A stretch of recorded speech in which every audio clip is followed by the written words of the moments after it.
duhamagarira kuba mu bitaro ufitiye umumaro, ntukemere ko inzoga zikugira imbata. Yesu araguhamagara aguhe agakiza k'ubuntu. Subira ku Mana iraciye agukunda, hari imbabazi ku muntu wese wihana. Reka inzoga wakira ubugingo, uyu munsi ni wo munsi wo guhinduka.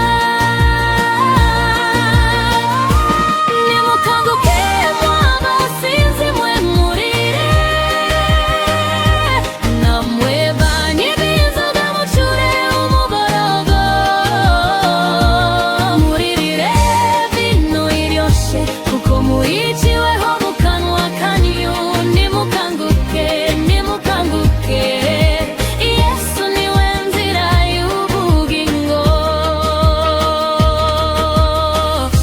Abenshi barazimira kubera ibiyobyabwenge, imiryango irasenyuka, amahoro